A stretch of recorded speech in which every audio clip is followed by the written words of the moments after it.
You're watching WBZ News.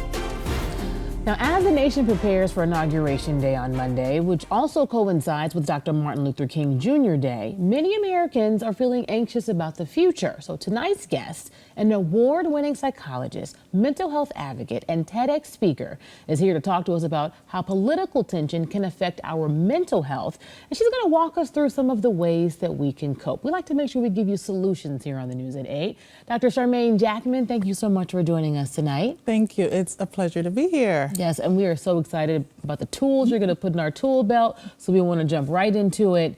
President-elect Donald Trump will take the oath of office on Monday, becoming our 47th president of the United States. What can people do if they start to feel depressed? Maybe they're feeling anxious, and maybe they ask themselves, is it okay for me to take a mental health day?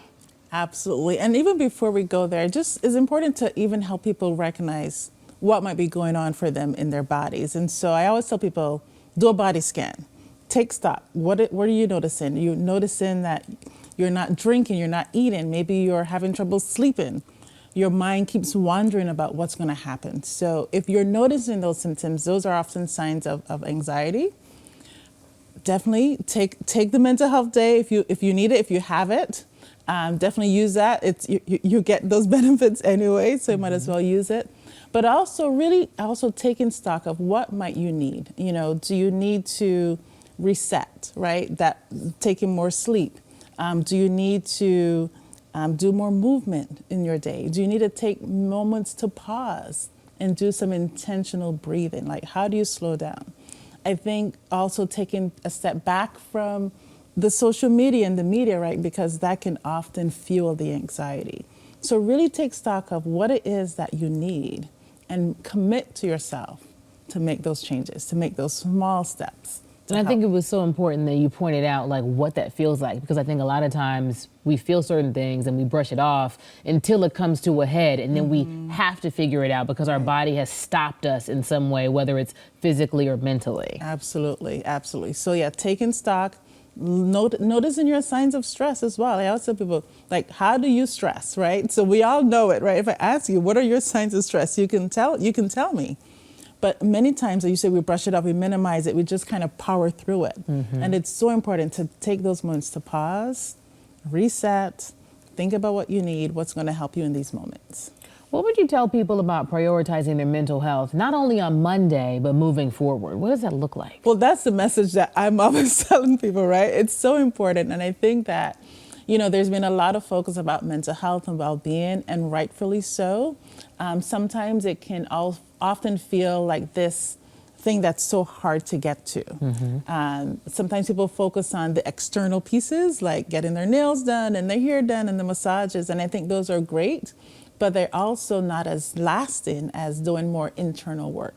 So making time for journaling, making time to yoga, movement, taking in the arts, right? Really doing things that feed you. I also tell people, tap back into your hobbies. Like, think back to when you were a young kid. What are the things that brought you joy? What are the things that made you smile? Those are things that can often really feed our soul and help us through these really difficult times. Okay, so finding that outlet. Yes. Okay, Yes. okay. So now this year, the inauguration overlaps with Dr. Martin Luther King Jr. Day. And so like the juxtaposition of both of these is especially troubling for voters across the spectrum. For those who are living in fear of losing their civil rights or any other protections, what is your message to them? And I actually have turned to Martin Luther King's words in these last few moments. And a year ago, I did a keynote for Watertown. And I really talked a lot about Martin Luther King. And I think one of the things in 1967, August 1967, about 9 months before he was murdered, he gave a speech to the American Psychological Association. And some of those words he said, you know, I have not lost hope. He said, these are difficult times for lovers of justice and peace, but I haven't lost hope. And I think that is such an important message that we have to continue to carry. He also said change requires a continuous struggle. It's never easy.